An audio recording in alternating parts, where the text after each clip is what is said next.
الخلق كلهم. ایک بار پھر سے ناظرین آپ سب کو پیام رمضان میں خوش آمدید کہتے ہیں، اور خوبصورت گفتگو یہاں پر جاری ہے، خوبصورت کلام ہم نے اپنے جو نعت خواں ہمارے ساتھ موجود ہیں ان سے سنے ہیں. سو ایاز ماحول ایسا بن گیا ہے ماشاءاللہ سے بڑا خوبصورت، تو میں نے درخواست بھی کی تھی اگر اجازت ہو تو ایک اور کلام سن لیا جائے، اس کے بعد ہم گفتگو کی طرف آئیں گے. مجھے یوگی صاحب سے بڑا ضروری پوچھنا ہے کہ یہ ویٹ لاس کے حوالے سے رمضان کا بڑا پلان ہوتا ہے، تو کچھ خاص ایسی چیز ہمیں ٹپس شیئر کر دیں، لیکن پہلے سر آپ سے درخواست ہے کلام کی.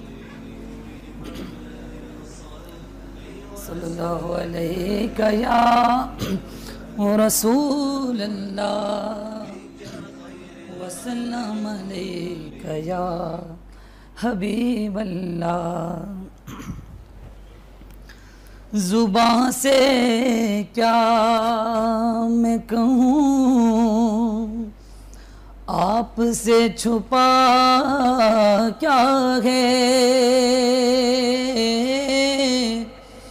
زباں سے کیا میں کہوں، آپ سے چھپا کیا ہے. وہ جانتے ہیں میرے دل کا ماجرا کیا ہے، زباں سے کیا میں کہوں.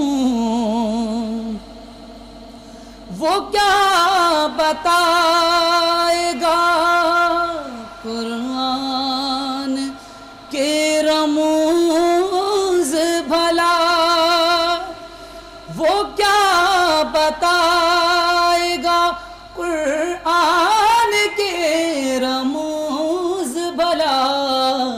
ارے جسے پتہ ہی نہیں کہ شان مصطفیٰ کیا ہے، جسے پتہ ہی نہیں کہ شان مصطفیٰ کیا ہے، وہ جانتے ہیں میرے دل کا ماجرا کیا ہے.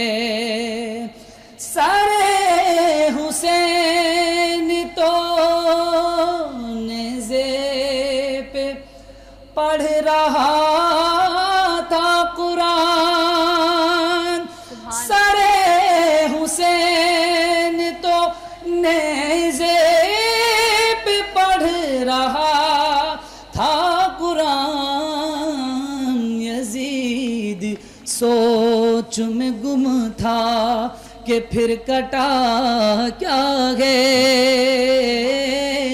یزید سوچ میں گم تھا کہ پھر کٹا کیا ہے.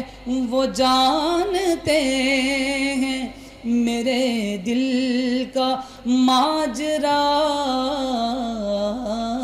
کیا ہے. سبحان اللہ سبحان اللہ، کیا کہنے بھیا کیا کہنے آپ کے.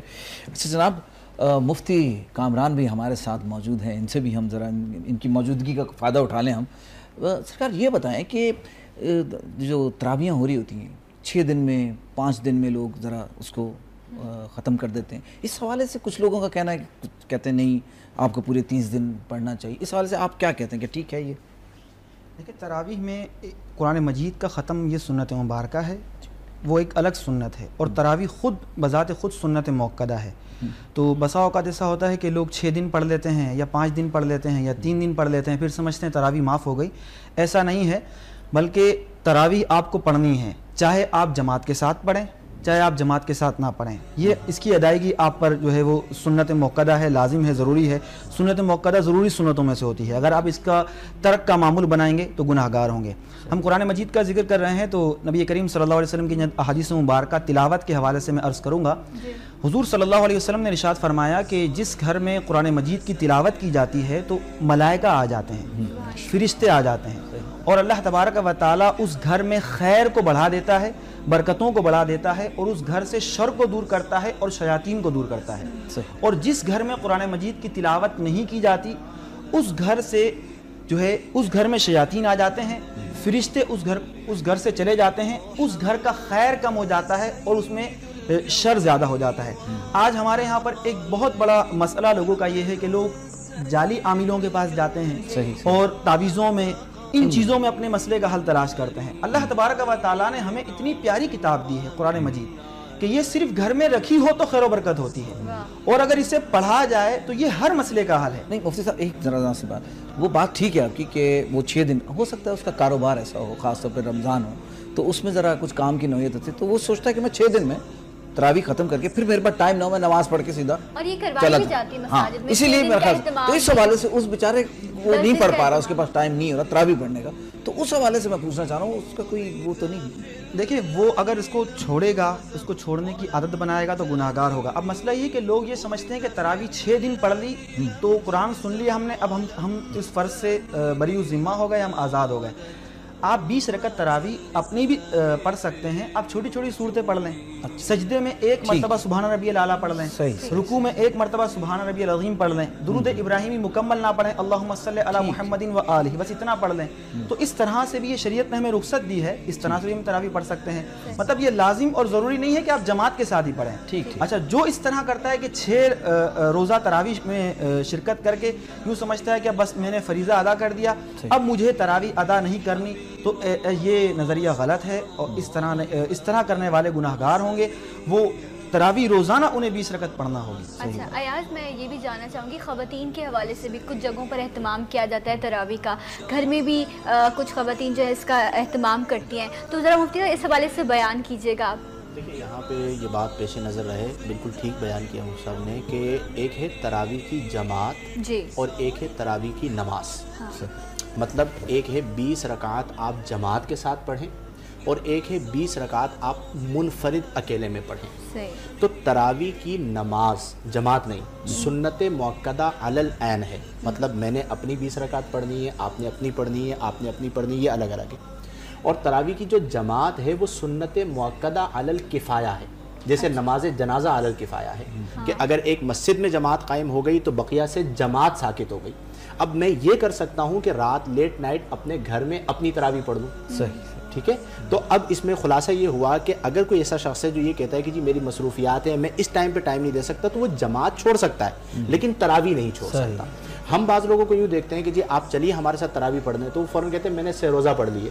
تو جی نماز تراویح تو شوال کا چاند نظر آنے سے پہلے تک روزانہ سنت موقع ہے. تو آپ کو یہ کس نے بتا دیا کہ 6 روزہ یا 6 روزہ یا 10 روزہ یا 8 روزہ پڑھنے کی وجہ سے بقیہ دنوں پہ تراویح ساقط ہو گئی؟ پھر تو سارے لوگ یہی کریں گے جی ہم 3 روزہ پڑھ لیتے ہیں, بقیہ دن ہمیں نہیں پڑھنی پڑے گی. نماز ہے وہ سنت موقع ہے. اب اگر بالفرض کسی نے 3 روزہ پڑھی اور بقیہ دن وہ اپنی تراویح نہیں پڑھتا تو گناہ گار ہوگا. یہ پیش نظر ہے. جہاں تک خواتین کی بات ہے تو خواتین بھی جس طرح تراویح کی نماز سنت موقع مردوں کے لیے ہے, اسی طرح عورتوں کے لیے ہے. اگر کسی مسجد میں اہتمام کیا گیا ہے تو وہاں پر مرد امام کی اقتداء میں خواتین بھی تراویح پڑھ سکتی ہیں, اور اگر گھر میں پڑھ رہی ہیں تو انفرادی طور پر پڑھیں. اور اگر جمع ہو کے کئی خواتین, جیسے گھر کی 6 خواتین ہیں, وہ 6 کی 6 ایک ساتھ پڑھنا چاہتی ہیں تو اپنی الگ الگ پڑھیں. امامت نہیں کر سکتی, امامت نہیں ہو سکتی خواتین کی, وہ انفرادی طور پر اپنی اپنی پڑھیں گی. اور اگر امامت کی اقتداء میں پڑھنا چاہیں تو کسی مسجد میں, جیسے ہمارے یہاں بعض جگہوں پر اہتمام ہوتا ہے, مکہ المکرمہ مدینہ المنورہ میں اجتماعی طور پر جو ہے وہ عبادت ہو رہی ہوتی ہے, امام نماز پڑھا رہا ہوتا ہے, خواتین اس کی اقتداء کر رہی ہوتی ہیں. لیکن خواتین پر بھی تراویح کی نماز سنت موقع اسی طرح ہے جس طرح مردوں پر ہے. اچھا اوکے. اچھا ایاز, یہ جو ہم ابھی تسبیح کے حوالے سے بات کر رہے ہیں, ایک صلاۃ التسبیح کی نماز بھی پڑھی جاتی ہے, جو طویل نماز ہوتی ہے, جس کا ہم نے اکثر ذکر بھی کیا پروگرام میں. اس میں خواتین کیا کرتی ہیں کہ ایک جن کو باقاعدہ طریقے سے اس نماز کو آتا ہوتا ہے پڑھانا, وہ آگے ہو جاتی ہیں, پیچھے ان کی جو ہے صفیں بنا لی جاتی ہیں اور وہ آوازیں بلند جو ہے وہ نماز پڑھا رہی ہوتی ہیں. تو کیا یہ ان کے پیچھے کھڑے ہو کر نماز پڑھنا خاتون کے, یہ اس طرح کیا جا سکتا ہے؟ دیکھیں کچھ ایک بریک لے لوں مفتی صاحب, کہا جا رہا ہے کہ تاکہ اس پہ تفصیلاً گفتگو ہو, تو ایک بریک لیتے ہیں. جب بریک سے واپس آئیں گے تو صلاۃ التسبیح کی نماز کے حوالے سے ہم ضرور بات کریں گے. میرے ساتھ رہیے.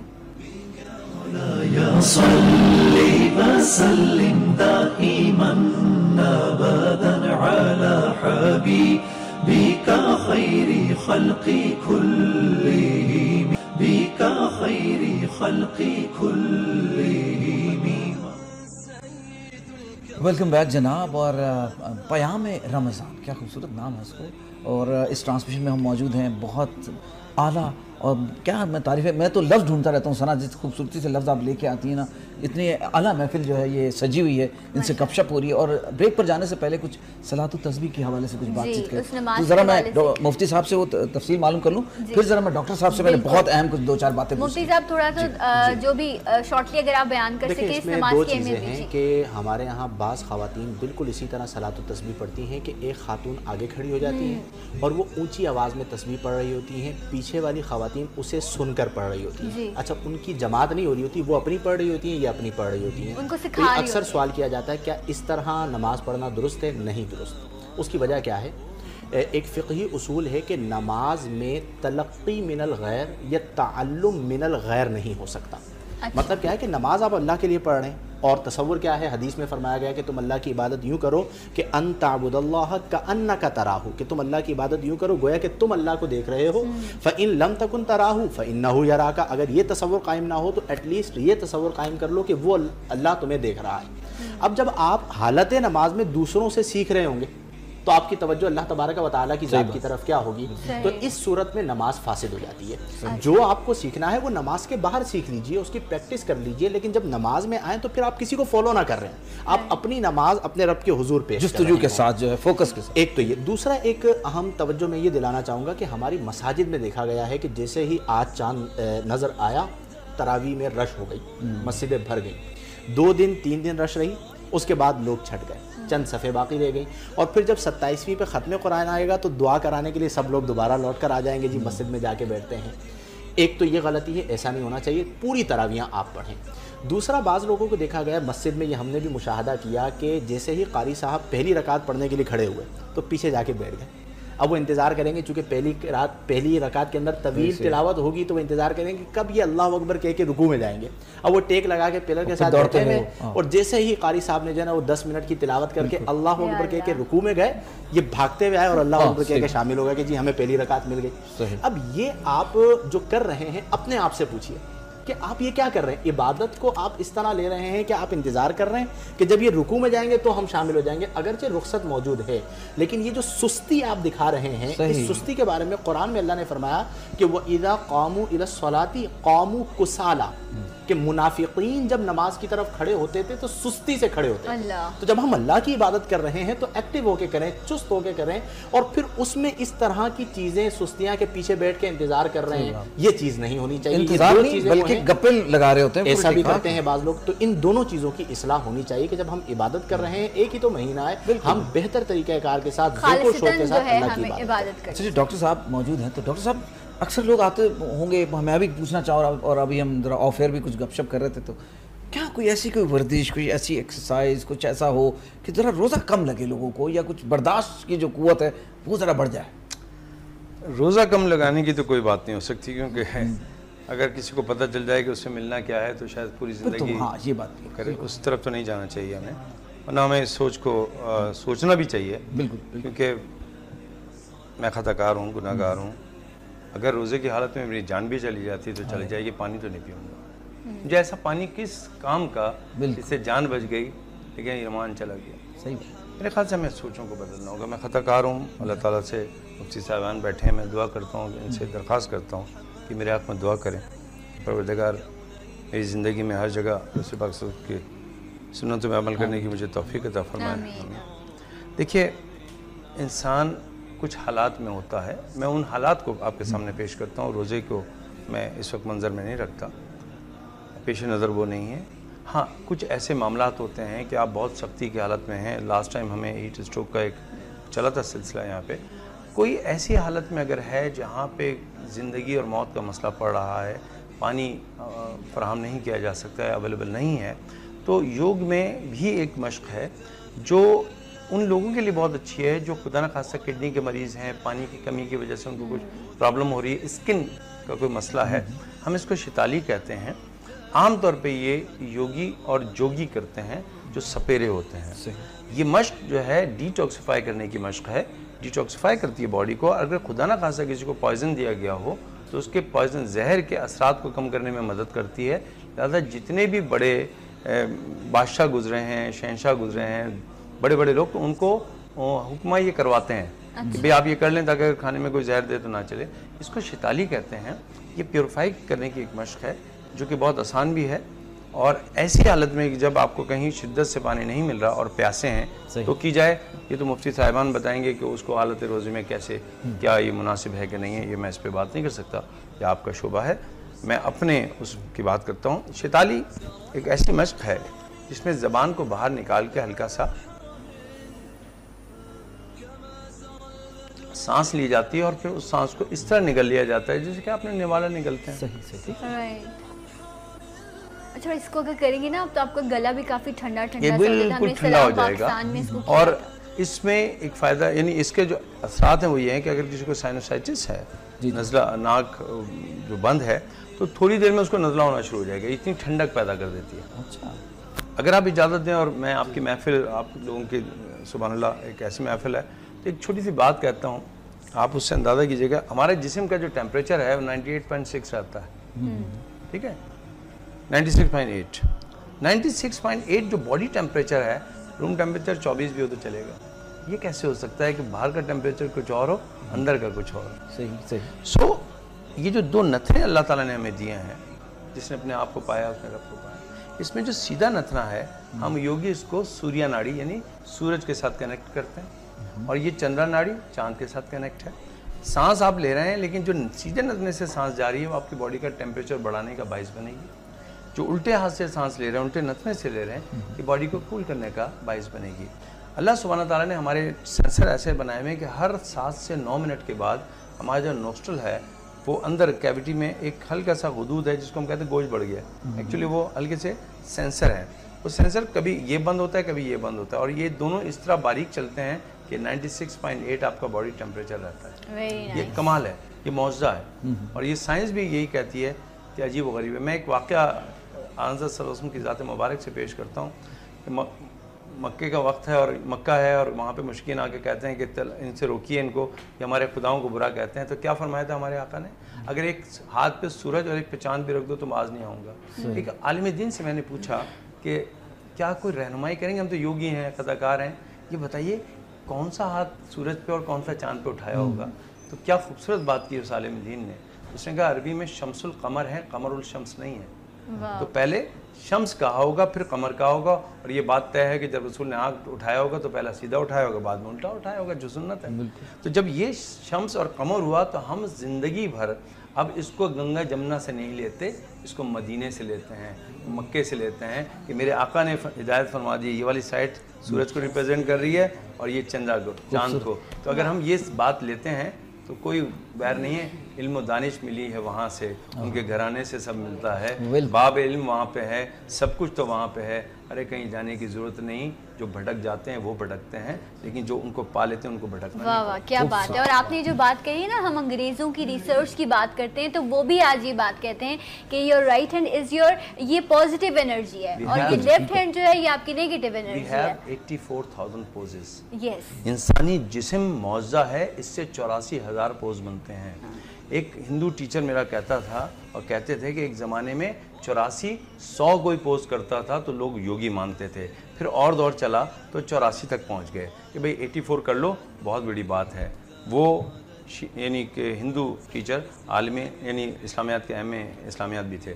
ایک دن کہتے ہیں کہ مجھے ایسا لگتا ہے ایک دور آئے گا جو تم نماز پڑھتے ہو یہی رہ جائیں گے پوسٹر, اسی میں سب کچھ مل جائے گا. 84,000 کو بھی ہمیں بینیفٹ مل جائے گا. آج نہیں تو کل, کل نہیں تو پرسوں. سائنس کو ماننا پڑے گا کہ بنانے والے نے یہی سب علم دیا ہے, وہ سب جو ہم جانتے ہیں وہ سب علم کیا نہیں بات ہے. اور انشاءاللہ ہم اپنی ساری ٹرانسمیشن میں ایک دن نماز پہ ضرور بات کریں گے. اس کے تمام پوسچرز جو ہیں وہ بھی آپ جان سکیں گے کہ جب ہم دن میں 5 وقت نماز پڑھتے ہیں, جو ہم وضو کرتے ہیں, یہ ایک انسانی جسم کے لیے کتنے فائدہ مند چیز ہے. اور جب آپ سجدہ کر رہے ہوتے ہیں تو آپ کے دماغ سے جو بلڈ پوری باڈی میں سپلائی ہو رہا ہوتا ہے وہ کتنا امپورٹنٹ ہے. سو دس از ریئلی گڈ کہ آپ سائنس کی جب ہم بات کریں تو اپنے اسلام کو جب ریلیٹ کرتے ہیں تو بہت کچھ سیکھنے کو ملتا ہے. بہت اچھا. مجھے ایک چیز کا بڑی خوشی ہو رہی ہے, سلام پاکستان کر کر کے نالج میں اضافہ ہو گیا تمہاری. یہ الحمدللہ. اب تو مجھے خالی ثنا کہتے ہوئے شرم آ رہی ہے, ڈاکٹر ثنا کہنے کو دل کر رہا ہے. آپ بالکل مجھے ڈاکٹر نہ کہ میرا پورا نام ہے ثنا امجد. ثنا امجد. جی, آپ مجھے ثنا امجد کہیے, ڈاکٹر ثنا. ڈاکٹر کے ساتھ ذرا بڑا اچھا. اچھا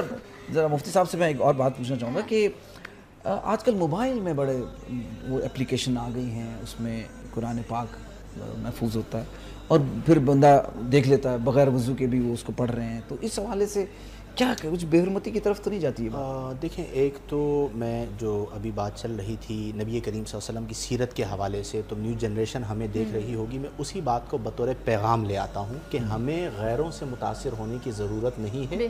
جب ہمارے پاس ہمارے پیارے آقا صلی اللہ علیہ وسلم کی سیرت طیبہ موجود ہیں تو ہم ہر جگہ پر اسی کو بطور حوالہ پیش کریں اور اس انداز میں پیش کریں کہ غیر بھی متاثر ہوں. یہ جو آج ہم مغرب سے متاثر ہو رہے ہوتے ہیں یہ ایک سازش ہے جس کی طرف ڈاکٹر اقبال صاحب نے یوں اشارہ کیا کہ وہ یہ ہمارے بارے میں کہتے ہیں کہ یہ فاقہ کش جو موت سے ڈرتا نہیں ذرا، یعنی جب یہ مسلمان میدان میں اترتا ہے تو موت ہی اس کی محبوبہ ہوتی ہے. تو کہا ان کو کس طرح ہم پسپا کر سکتے ہیں؟ تو کہا یہ فاقہ کش جو موت سے ڈرتا نہیں ذرا، روح محمدی اس کے بدن سے نکال دو. یعنی ان کا اسوہ نکال دو، ان کی اپنائیت کو نکال دو. اور آپ دیکھیں آج یہی ہو رہا ہے. اہل عرب کو دے کے فرنگی تخیلات، یہ انہوں نے سازش کی ہمارے لیے. اہل عرب کو دے کے فرنگی تخیلات، اسلام کو حجاز و یمن سے نکال دو. تو ہمیں آج یہ سازش سمجھنی ہوگی. جہاں تک آپ کا سوال ہے کہ قرآن کریم فرقان حمید میں مختلف دعاؤں کے اور قرآن کریم فرقان حمید کے سافٹ ویئرز ہوتے ہیں، بالکل رکھ سکتے ہیں.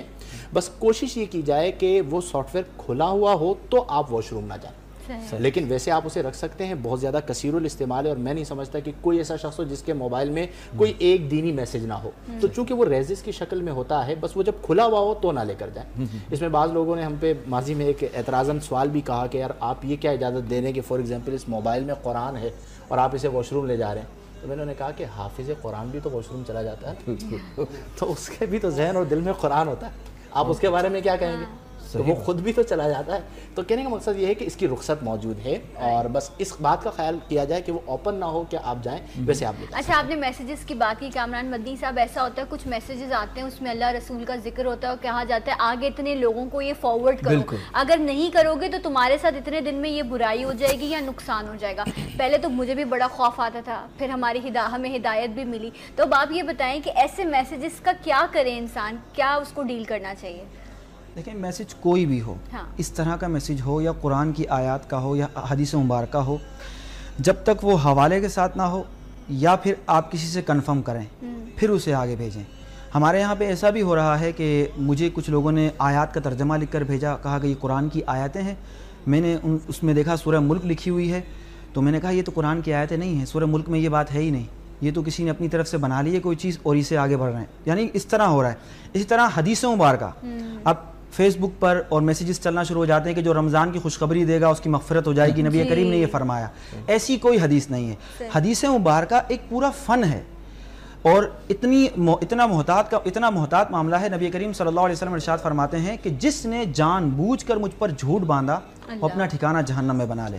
یعنی حدیث کو آگے پہنچانا یا قرآن کی آیت کو آگے پہنچانا یا کسی بھی دینی میسیج کو آگے پہنچانا ایک یہ ذمہ داری کی بات ہے. اگر آپ نے غلط بات آگے پہنچا دی، جب تک وہ پھیلتی رہے گی آگے آپ کے نامہ اعمال میں گناہ لکھا جاتا رہے گا.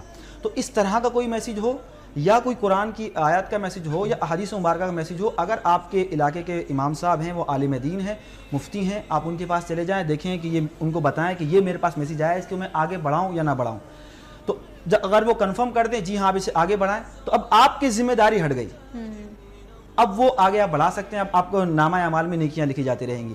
اب ہمارے یہاں پہ معاملہ یہ ہے کہ ثواب کمانے کا جو شوق ہے وہ فیس بک کے ذریعے اور میسیجز کے ذریعے ہے.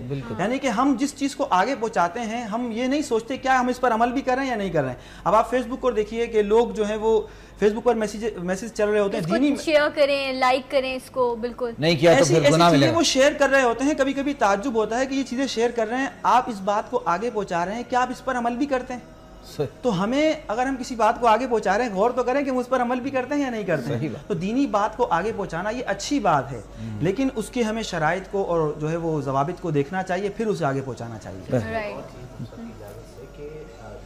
کہ آپ یہ میسیج فارورڈ کیجئے اتنے دنوں میں آپ کو خوشی ملے گی ورنہ آپ کا بیڑا غرق ہو جائے گا. آپ کا بیلنس بھی ڈبل ہو جائے گا. جی پہلے پرچے بانٹے جاتے تھے, اب میسیجز چل رہے ہیں. اسلام میں اس طرح کی توہم پرستی کی بالکل اجازت نہیں. لوگ ڈھونڈ رہے قرآن میں 2 ٹوک اللہ نے فرمایا, قل اے محبوب صلی اللہ علیہ وسلم آپ فرما دیجئے, لن یصیبنا ہمیں ہرگز نہیں پہنچتا الا ما کتب اللہ لنا مگر وہی جو اللہ نے لکھ دیا ہے. لہذا ایسے میسیجز جب بھی آئیں فوراً ڈیلیٹ کر دیں. اب ہمارے لوگ اتنے ڈرے ہوئے ہوتے ہیں کہ وہ کہتے ہیں یار 5 روپے تو لگیں گے, اب وہ پریشان ہو کے بیٹھے ہوئے ہوتے ہیں اور یہ بات سننے کے بعد بھی وہ فارورڈ لازمی کریں گے. میں نے 50-60 لوگوں کو ایک بار میسج آیا تھا, اس کے بعد پھر میں نے پوچھا, میں نے کہا یہ تو بڑی غلطی چیز میں نے کی ہے. اب آپ اپنے سے نکلنے کے لیے کہ جی میں کر دیتا ہوں, اب وہ جو 50-60 لوگوں سے 50-60 لوگوں تک, 50-60 ہزار نہیں 50-60 لاکھ لوگوں تک پہنچا اور سب کے سب توہم پرستی میں بیٹھے ہیں.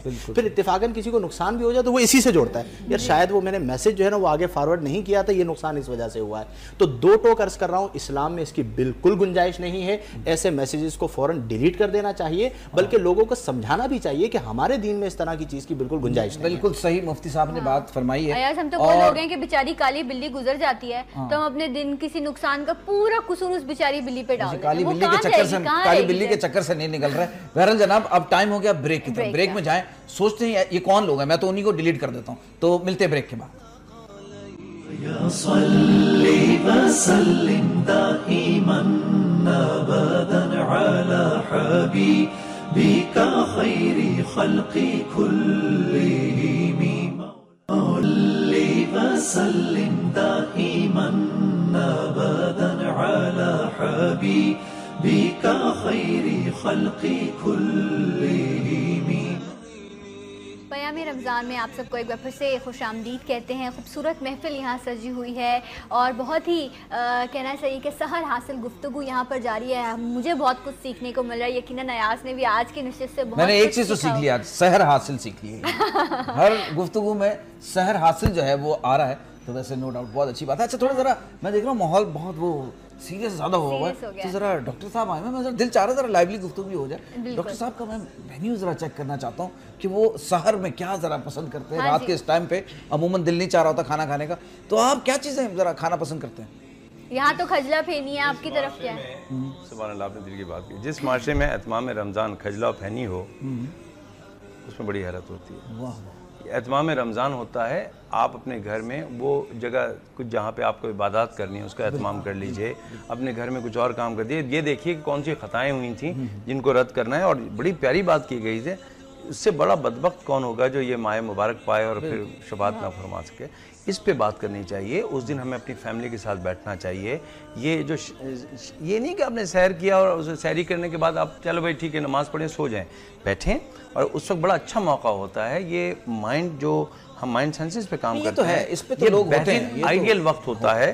دیکھیے ہوتا کیا ہے, ہمارے یہاں کچھ چیزیں ہیں جیسے ابھی کہا گیا کہ 27 کو سب پہنچ جاتے ہیں اور پہلی کو بھی ہوتے ہیں, درمیان میں کہاں ہوتے ہیں یہ آج تک سمجھ نہیں آتا.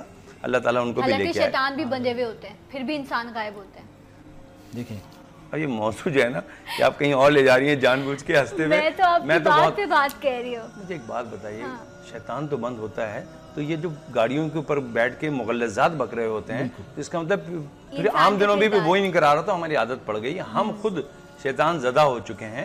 اپنے آپ کو صاف ستھرا کرنا. یہ مہینہ ڈیٹاکسیفیکیشن کا مہینہ ہے, یہ جسم روح ذہن کا مہینہ ہے پیوریفیکیشن کا. میں یہ سمجھتا ہوں کہ جو آپ نے مجھ سے بات کی ہے وہ یہ ہے کہ فیملی کے ساتھ بیٹھیے. وہ بات تو ٹھیک, بہت خطائیں ہوئی ہیں, دین کے اوپر بات کیجئے. جس معاشرے میں جس گھر میں صرف یہ بات ہو کہ بجلی کا بل آ گیا ہے, اب شادی کے لیے یہ کرنا ہے تو تمہیں کھانے پہ یہ کرنا ہے, اور یہ بات ہو نا تمہارے کپڑے اچھے نہیں ہیں تو دوسرے, تو میرے معاف کیجیے گا معاشرے میں جو ہو رہا ہے پھر صحیح ہو رہا ہے. ہمیں بیٹھ کے ٹھیک ہے خطا کار ہیں گناہ گار ہیں, اس میں کوئی شک نہیں ہے, لیکن کیا کریں امت بھی اتنی نسبت اتنی بڑی ہے کہ امید تو کچھ ہے کہ کچھ نہ کچھ تو حل نکل ہی آئے گا. لیکن ہمیں یہ کرنا ہوگا کہ اس ماہ مبارک میں بیٹھ کے اپنے روزمرہ کے جو ماحول ہے اس کو تھوڑا بدل لیجئے. ہو سکتا ہے کہ میں گھر سے صرف صبح صبح کھا کے جلدی نکلتا تھا, اب اگر میں نے کھا پی لیا ہے تو تھوڑا سا وقت میں جب محلے میں نماز پڑھنے گیا ہوں وہاں سے واپس آ کے ان لوگوں کے ساتھ بیٹھوں, بات کروں, اپنی فیملی کے ساتھ بات کروں. دیکھیے پورے وقت ہمیں جس چیز پہ فوکس رہنا ہے کہ اس ماہ مبارک میں کوئی بھی لمحہ ایسا نہ گزر جائے جس میں ہم کچھ کما سکتے تھے نہ کمائیں. اس پہ غور کرنا ہے, نہ کہ یہ دیکھنا ہے کہ کس کو بتانا ہے کہ میں روزے سے ہوں. لیکن یہاں یہ ہے، یہ زیادہ ہے. برا مت مانیے گا، اداکار کو اداکاری کا معاوضہ ملتا ہے. اگر اداکاری کرنی ہے تو معاوضہ عید کی شکل میں اچھے کپڑوں میں مل جائے گا. لیکن اگر آپ چاہتے ہیں کہ آپ کا معاوضہ وہ ہے جس کو رب نے خود فرمایا ہے کہ نہیں جانتا کوئی کہ میں کیا دوں گا روزدار کو، اگر وہ لینا ہے تو پھر اپنے آپ کو بدل لیجئے. ہمیں سب کو اپنے معاشرے کو اس نہج پہ لانا پڑے گا جہاں پہ عبادات کی جو روح ہے اس کی طرف جائیں. خدا کے لیے ہمیں اس کی صورت کی طرف نہیں جانا، روح کی طرف جانا. یہ ایک میں بات صحیح ہے آپ کی. ہم اتنے ٹاک شوز بھی دیکھتے ہیں لیکن ہمیں وہ نظر نہیں آتا اس کا امپیکٹ کیا ہے. کیا خوب کہا کسی نے. ایک درویش تھے، وہ ایسے ہی کہیں سے سنا کہ عالم دین ہیں، جب بات کرتے ہیں تو لوگ سر پیٹتے ہیں، روتے ہیں، توبہ کرتے ہیں. پہنچ گئے مسجد پہ، دیکھا واقعی واز چل رہا ہے، جوتیوں کے پاس جگہ ملی، بیٹھ گئے اور لوگ رو رو کے جائیں، اندر جوتے اتارتے جائیں. بھائی دکان بند کر کے آئے ہوں لیکن عالم دین آئے ہیں، اندر جائیں اور اس کے بعد پھوٹ پھوٹ کے رونے لگیں. اب ان کو جگہ نہ ملی، جوتوں کے پاس ہی بیٹھے ہوئے تھے، چپلوں کے پاس، وہیں بیٹھے بیٹھے. اب وہی لوگ جب واپس آئیں تو زاروں قطار روتے ہوئے آ رہے ہیں. آج دل توڑ دیا ہے، آج تو توبہ کر لیا، آج یہ کرنا ہے. لیکن جیسے چپلیں وہ پہنتے کہتے ہیں جلدی نکل بھائی دکان کھلنی ہے. وہ بڑے حیران ہوئے کہ معاملہ کیا ہے. جاتے میں دکان کا معاملہ تھا، اندر جا کے رونے لگے. واپس آئے تو چپلیں پہن کے پھر دکان. انہوں نے کہا کوئی معاملہ تو گڑبڑ ہے، عالم دین تو بہت بڑا ہے. انہوں نے کہا چلو میں اس کے گھر چلتا ہوں. وہ گھر گئے، دروازہ کھٹکھٹایا. ایک بوڑھی سی خاتون آئی، فرمایا میں فلاں فلاں صاحب سے ملنا ہے. وہ تو اس وقت مسجد میں ہوں گے. کہنے ہاں وہ تو ہیں. آپ کون ہیں؟ میں ان کی والدہ ہوں. کہنے ماں جی ایک بات بتائیے، آپ کے بچے میں کیا ایسی بات ہے کہ جب وہ باز کرتا ہے تو لوگ سر پیٹتے ہیں لیکن عمل کیوں نہیں کرتے؟ کہیں گے بیٹا کیا کریں، سب کچھ کرتا ہے لیکن عزت میری نہیں کرتا. گھر آتا ہے تو بکواس بہت کرتا ہے، بدتمیزی بہت کرتا ہے، سعادت مند نہیں ہے، لڑتا بہت ہے، بڑا بد زبان ہے بیٹا. وہاں تو وہ کر لیتا ہے. جب قول و فعل میں تضاد ہو جاتا ہے نا بھائی تو پھر سارے عمل یہ ہوتے ہیں. ہمارے معافی چاہتے ہیں، ہمارے یہاں تو صرف بورڈ چینج ہوتے ہیں. شرمندگی ہے. ایک وہی فیس بک والی بات ہو رہی تھی، مجھے افسوس ہو رہا تھا کہ جس معاشرے میں کھجور مہنگی اور ایک بوتل سستی ہو جائے بڑا دکھ ہوتا ہے. ہمیں کوئی ذلیل کرے لیکن اس طرح تو ذلیل نہ کرے، اپنی آنکھوں میں گر جاتے ہیں. یہ کون سا معاشرہ ہے؟ ہاں یہاں پہ ایک بات ضرور کہنا پڑے گی. ہم نے بہت سی باتیں کہہ دی، آپ نے معاشرے کی بات کی کہ ہم نے بہت سنجید. یہ بھی ماننا پڑے گا اسی معاشرے میں وہ جگہ بھی آتی ہے جب مغرب ہوتی ہے تو بہت سے نوجوان لے کے بوتلیں کھڑے ہوتے ہیں. اسی معاشرے میں لوگوں کو میں نے دیکھا ہے روڈوں پہ روک روک کے لوگ افطاری کرا رہے تھے. ہمارا معاشرہ الحمدللہ ابھی بھی ایسے نوجوانوں سے، ایسے ایماندار کے بھرپور لوگوں سے بھرا ہوا ہے جہاں پہ ان کی وجہ سے بہت کچھ. ایک بات مجھے بہت دل پہ لگی مجھے، اور وہ یہ کہ جو اثر نہیں ہو رہا. اکثر ہم لوگوں سے پوچھتے رہتے ہیں اور وہی کہتے رہتے ہیں کہ اتنی گفتگو ہوتی ہے، اتنی سب کچھ ہو رہے ہیں لیکن وہ نظر نہیں آ رہا. تو قول اور فعل، یہ جو فرق آ گیا ہے واقعی بہت ہی اچھی بات کی. بالکل. اور یہاں یہ میں چاہوں گی کہ اس پہ، کیونکہ ہمارے پاس ٹائم بھی ختم ہو رہا ہے، لیکن بھوکا رہ لینا، نمازیں پڑھنا، وہ کہتے ہیں نا کہ رب کو ہمارے ان سجدوں کی ضرورت نہیں جب آپ خالصتاً نیتاً جو رب کا حکم ہے اس پر عمل نہ کریں. تو انہوں نے بھی بات کہی کہ جو لوگ ماں باپ کے نافرمان ہیں، کہتے ہیں اس ماہ مبارک میں بھی ان لوگوں کی بخشش نہیں کی جاتی. سو ہمیں یہ چیز جاننی اور سمجھنی ہوگی. مفتی صاحب کیا میں درست ہوں؟ ایسا ہی معاملہ ہے جو لوگ اپنے ماں باپ کے نافرمان ہوتے ہیں؟ دیکھیں، والدہ کے لیے نبی کریم علیہ افضل الصلاۃ والتسلیم نے فرمایا کہ الجنت تحت اقدام الامہات، کہ جنت ماؤں کے قدموں کے نیچے ہے. والد کے لیے نبی کریم صلی اللہ علیہ وسلم نے فرمایا کہ رضا اللہ فی رضا الوالدی وسخط اللہ فی سخط الوالدی، کہ اللہ کی رضا والد کی رضا میں اور اللہ کی ناراضگی والد کی ناراضگی میں ہے. تو والدین کو ناراض کرنا اشد ترین گناہ کبیرہ ہے. قرآن میں اللہ نے فرمایا کہ وَلَا تَقُلْ لَهُمَا اف. ایک چھوٹا سا تکلیف دے کرنا ہوتا ہے کہ بندہ اکتا کے کہتا ہے اف، تو اللہ نے فرمایا وَلَا تَقُلْ لَهُمَا اُفٍ، اپنے والدین کو اف بھی نہ کہو. وَلَا تَنْهَرْهُمَا، اور انہیں جھڑکو مت. وَقُلْ لَهُمَا قَوْلًا كَرِيمًا، اور جب بھی ان سے کہو تو نرم بات کہو. تو بس پیغام یہی ہے کہ ہم اپنے آپ کو سواریں، دوسروں کو دیکھنے کے بجائے اپنے آپ کو دیکھیں، اپنے نفس کا محاسبہ کریں، اپنی ذات میں پائی جانے والی خامیوں کو نکالیں اور اچھی چیزوں کو اپنی ذات کا حصہ بنائیں.